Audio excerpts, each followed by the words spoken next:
Good day everyone, I'm Joshua Clement and today I'm going to talk to you about power drills. Now there's a couple things to keep in mind when you're going to pick out a power drill. First of all, what are you going to be using it for? Is it going to be construction use or is it just going to be a residential use?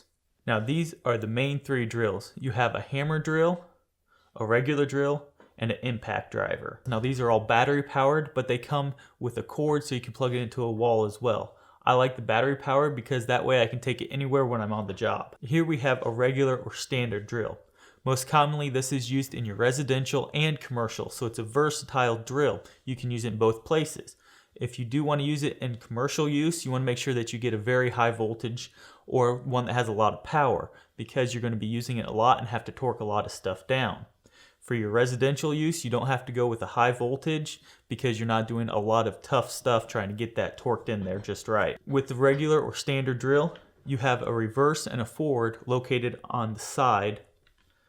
You also have a locking function that's in the middle, so that way you can't pull the trigger. If you put it in a bag or something, it's not going to go off and waste your battery. On the top, we have the torque. This tells you how deep you're going to sink that screw in there or how much force you're going to tighten that up with. The lower the number, the easier it is for it to tighten down. If you go ahead and go to the highest number, it's going to put a lot of force on there, and if you're not using a very strong screw or bolt, it might snap it. On the top of this drill, we have two different speeds, a 1 and a 2. Now all drills don't come with this. A lot of your quarter drills don't have this function. I like to have it because sometimes I need to torque something down in there really hard, so I'll drop it into first gear, which will allow a lot more torque and force going in there with not as much speed. Now if you're trying to zip some screws in there really fast, you want to leave it in second gear. That's going to push them in there a lot faster and keep them from breaking, especially if you're using something like drywall. Now let's say I'm putting in some drywall screws. I'm not going to leave this all the way up because that's going to rip me right through my drywall and on into the stud. So I'm going to turn it way down. As you can see, it stops it from spinning when there's just a little bit of tension on there.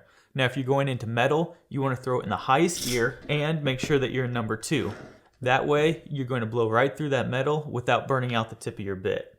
This drill is a little bit more powerful. This is called a hammer drill. The functions on it are basically the same. You have your first gear and your second gear here. Then you have your forward and reverse lock. Your chuck's the same, but the one thing that's different with this one is you can turn it into a hammer drill, which means that your drill bit is still going to spin, but it's going to reciprocate back and forth to help blow through that concrete or something that you're trying to get through that takes a little bit more force. This last drill is called an impact driver. What this does is as you try to drive something in, it's going to reciprocate it back and forth, kind of like the hammer drill, but with not as much force. It's going to help you torque stuff in there with a lot less time and force on it. With impact drivers, they all have a quick release chuck, so you have to make sure that your bit will fit inside, and then it's locked in. There is no different settings on the top of this. It's either all on or all off. A lot of times I use this when I'm installing metal roofs or gutters because I don't need as much force to try to push it in there. It's a little bit lighter, so it's easier to handle. I also use this around the house in my residential use because it's small, it fits inside of a drawer or in a small bag under the sink. So we're going to break these down according to what they're going to be used for. Your regular or your standard will work great in your construction or your residential use. It's a versatile drill. You can use it anywhere. Your hammer drill is mainly for your heavy construction through block and heavy materials. Your impact driver is mainly for smaller jobs like guttering or your small residential work. It's important to make sure that you get the drill that fits your need for the jobs that you're doing. You don't want to go ahead and lug around a big hammer drill if you're only doing small residential use, and you don't want to take an impact driver onto a heavy construction site because it just won't hold up to the use. Thank you all for watching, and good luck with this project.